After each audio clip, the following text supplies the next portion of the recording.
Metal Warriors is the kind of SNES game that gets flattened into the phrase hidden gem, and that is exactly why it needs a better video.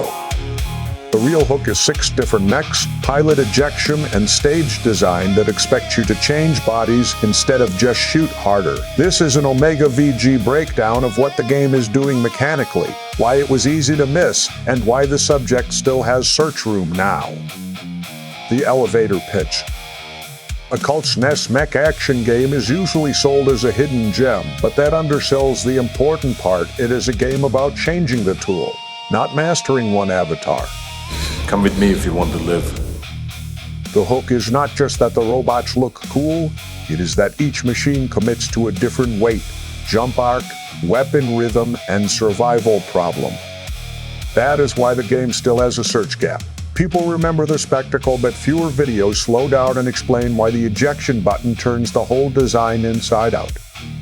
Once you see the pilot as a key instead of a failure state, Metal Warrior stops looking like a Contra cousin and starts looking like a tiny immersive sim with missile pods. Ejection is the destination. Mech! Most action games make losing the vehicle a punishment. Metal Warriors makes it a tense second layer, because the tiny pilot can move through spaces the machine cannot. That one decision changes how every room reads. A cockpit is not a life bar. It is temporary ownership of a combat style that might be traded, abandoned, or stolen. The risk is sharp because the pilot is fragile, but that fragility creates choices. Do you stay in damaged armor, or bail out and hunt for a better body? This is why the game feels more modern than its release date. It turns failure into routing, and routing is what keeps an old action game alive.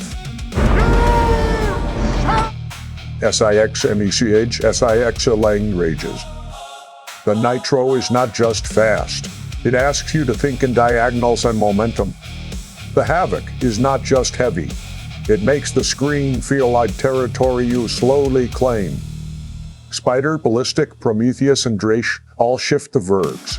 Some levels become simpler because a machine fits the geometry, while others become awkward by design. That awkwardness matters. Metal Warriors is strongest when it refuses to let one playstyle dominate every room, because the point is adaptation.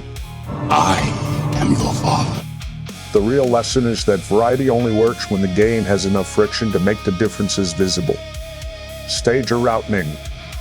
The stages are built around doors, elevators, hangars, and vertical shafts that make you ask where your body can actually fit. That gives the game a different pacing from most SNES shooters. You are not just clearing enemies from left to right, you are reading a facility like a machine you can inhabit. I'll be back. When a route demands a pilot section, the tempo drops and the stakes rise. The screen suddenly becomes about cover, entrances, and whether you could make it back alive. The best missions use that shift to make the hangar itself feel valuable. A new mech is not a pickup, it is a plan. Why it is hard to copy? The obvious copycat version would add more robots and bigger explosions. The important version would preserve the uncomfortable trade-off between power and exposure. It's a trap!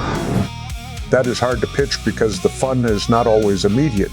The game asks you to surrender your safety on purpose, and that is a design idea audiences have to be taught. It also requires levels that are more than corridors. Without spaces that reward dismounting, the pilot system becomes a gimmick instead of the spine of the game. That is why Metal Warriors is worth a full breakdown. The strange parts are not flavor. They are load-bearing.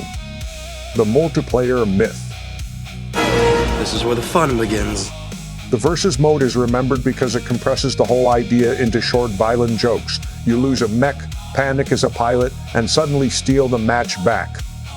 It works because the game has readable silhouettes and strong asymmetry. Even when the balance is messy, the audience understands the drama instantly. That is a reminder that competitive depth does not always mean perfect fairness. Sometimes it means giving players a story they can reverse in 5 seconds. The same design principle feeds the campaign. The best moments are not clean victories, but escapes that turn into theft. Hello? What modern players miss. Modern players who bounce off Metal Warriors usually expect the shooting to carry everything. It does not. The shooting is only one layer of the machine switching puzzle. The controls can feel stiff until you connect them to weight class. After that, the stiffness becomes information. This robot turns like this because it solves a different problem. That is the useful way to revisit it today. Do not ask whether every mech is equally smooth. Ask what the game is forcing you to notice by making them uneven. You're gonna need a bigger boat. The answer is why the video exists. Metal Warriors is a design lesson hiding inside a Saturday morning robot war. The takeaway. Metal Warriors deserves more than nostalgia because it solves variety through verbs instead of menus. It gives you a body, threatens to take it away, then dares you to win by understanding the hanger better than the enemy does. That is a stronger hook than Hidden Gem. It is a lost branch of mech action design, and it still explains why players remember it decades later. If the channel is looking for undercovered mechanics, this is exactly the kind of game that should be in the OmegaVG lane. So the pitch is not just that Metal Warriors is worth remembering, the pitch is that its design gives us a specific language for talking about old games in a way most quick retro videos skip. That is where OmegaVG can win. Pick the subject with a real mechanics gap, explain it clearly, and make the footage prove every sentence.